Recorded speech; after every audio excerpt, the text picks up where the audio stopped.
Waiter नील और सभी के लिए पानी रखता है। नील उसे थैंक यू कहता है। तभी वेटर को चक्कर आता है और वो नीचे गिर जाता है। सभी लोग घबरा जाते हैं। नील उसका चेकअप करते हुए कहता है इनको अटैक आया है। नील सभी से एम्बुलेंस बुलाने के लिए कहता है। नील वेटर को सीआरपी देता है। तब उसकी सांस आती है और वो बच जाता है। थोड़ी देर में हॉस्पिटल से कुछ लोग आते हैं और उन्हें हॉस्पिटल ले जाते हैं। सभी लोग तालियां बजाकर नील का शुक्रिया करते हैं। नील कहता है डॉक्टर होने के नाते ये मेरा फ़र्ज़ है। नील मैनेजर को साइड में ले जाकर कुछ समझा रहा है। तभी सही कहती है मेरे फूकी बाबा कितने अच्छे हैं, सभी की कितनी मदद करते हैं। सभी उसकी बात से सहमत होती है। सही कहती है मैं भी बड़े होकर डॉक्टर बनूंगी और उनके साथ ही काम करूंगी। सभी सोच रही है कहीं ये ड्रामा मेरी बच्ची की ज़िंदगी का सच ना बन जाए। नील सही की ज़िंदगी का अहम हिस्सा बनता जा रहा है। जब नील की याददाश्त वापस आ जाएगी तब क्या होगा? तब हमें यहाँ से जाना होगा। सभी प्रार्थना करती है सही को नील की आदत लगने से पहले नील की याददाश्त वापस आ जाए। तब वो लोग अपने कमरे में वापस आ जाते हैं। सभी कियान को लेने चली जाती है। सही नील से कहती है कल परी मम्मा का बर्थडे है, हमें कुछ सरप्राइज़ करना चाहिए। नील खुश हो जाता है और सही से कहता है कल बर्थडे सभी का स्पेशल बर्थडे होगा। अगले दिन सभी उठती है तो सही उसके पास नहीं होती है। उसके पास एक गुलदस्ता रखा होता है जिसमें सभी के नाम नील का एक लेटर होता है जिसमें एक निशान लगा होता है। सभी निशान को फॉलो करती है तो आगे एक गिफ्ट और एक लेटर रखा होता है। फिर लेटर को वो फॉलो करते हुए सभी नीचे आती है तो बीच में एक फूलों का कारपेट बना होता है। सभी उस पर खड़ी हो जाती है। तभी उसके ऊपर फूलों की वर्षा होती है। फिर सब वहाँ आकर सभी को विश करते हैं। नील सभी को एक नेकलेस देता है। सभी सोचती है क्या नील को मुझसे प्यार हो गया है? तब सभी कहती है ये मेरा अब तक का सबसे बेस्ट गिफ्ट है। ये सुनकर नील खुश हो जाता है और सभी को गले लगा लेता है। ये देखकर लीना और सभी हैरान हो जाते हैं। नील उसे नेकलेस पहनाता है। उसे किस करने के लिए आगे बढ़ता है। तब सभी उसे रोक देती है और कहती है मैं आपकी पत्नी नहीं हूँ। आपको ठीक करने के लिए हम सब लोग नाटक कर रहे थे। सभी जाने लगती है।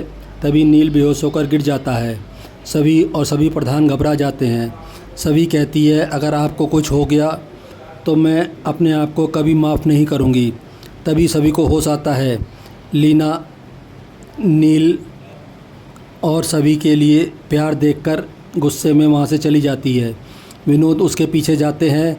लीना कहती है नील हमें तो पहचानता नहीं और उसे सिर्फ अपनी बीवी की पड़ी है। तभी वहाँ सभी आती है और कहती है आप चिंता ना करें, उनकी याददाश्त वापस आने के बाद मैं और मेरे बच्चे नील से बहुत दूर चले जाएंगे। मैं सिर्फ पत्नी होने का नाटक कर रही हूँ। लीना गुस्से में कहती है जो तुम कर रही हो वो किसी भी सूरत में नाटक नहीं लग रहा है। लीना उस पर इल्ज़ाम लगाती है तुम नील की हालत का फ़ायदा उठाने आई हो। सभी नील का नेकलेस देते हुए कहती है इस पर मेरा कोई हक नहीं है। विनोद मना करता है लेकिन सभी नेकलेस वहीं रखकर चली जाती है। नील ये देख लेता है। तब नील सोचता है कुछ तो ऐसा है जो सब लोग मुझसे छुपा रहे हैं।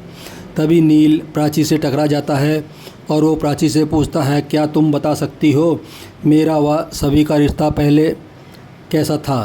प्राची ये सुनकर घबरा जाती है और कहती है सब अच्छा ही था और कहकर वहाँ से चली जाती है। तभी वहाँ यश आता है। नील यश से भी पूछता है तो यश बहाना बनाकर निकल जाता है। नील शराब पीते हुए याद करने की कोशिश करता है। तभी वहाँ सभी आ जाती है और नील को डांटते हुए शराब की बोतल छीन लेती है। दोनों में बहस हो जाती है। तभी शराब की बोतल नीचे गिरकर टूट जाती है। सभी साफ़ करने लगती है तो सभी को चोट लग जाती है। नील ये सब देखकर परेशान हो जाता है। नील उसे अपने कमरे में ले जाता है, उसकी पट्टी करता है। सभी को याद आता है किस प्रकार नील ने हर वक्त उसका साथ दिया था। नील कहता है, आपने मेरा दिया हुआ नेकलेस आई को वापस कर दिया। क्यों? क्या आप मेरे साथ सिर्फ इसलिए है कि मेरी याददाश्त चली गई है? वो सभी से सच बताने को कहता है। वो भावुक होकर नील को गले लगा लेती है और एपिसोड समाप्त हो जाता है। अगले दिन देखिए, सभी की बर्थडे पार्टी में नील और सभी रोमांटिक डांस करते हैं। भाग्यश्री सभी को देखकर सोचती है, ये मेरे पोता और पोती को मुझसे दूर करके पराए लोगों के साथ खुशियाँ मना रही है। मैं सभी को जीतने नहीं दूंगी। मैं अपना पोता पोती को वापस लेके रहूँगी। मेरी कहानी अच्छी लगती हो तो प्लीज़ मेरा चैनल सब्सक्राइब करिए और लाइक करिए।